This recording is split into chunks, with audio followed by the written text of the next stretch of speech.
Like my mom gave my first line of cocaine. My dad shot me up for the first time by the time I was 19. They taught me how to use drugs and deal drugs. And that was just like kind of the way we did things, right? And I lived in little like Ripon, Wisconsin, but for whatever it's worth, we were doing that stuff there. And so it seemed like an anomaly. And so for me to go home and ask for help or to go to my friends and ask for guidance, it just didn't seem even like a conversation that I could have, Sure. right?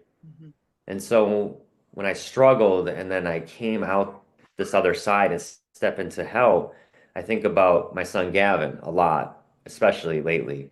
And it was him that came up to me in those early years when I was 24 years old and he was only like 5. And I remember being in Oshkosh, Wisconsin, smoking my last cigarette and not in recovery and thinking about ending my life. And it was him that made that connection. It was him that understood empathy and compassion. And it was him that came forward that day and took that step and put his hands on my face and looked me in the eyes and squeezed my cheeks and said, Dad, I don't want you to die. Oh I my love you. gosh.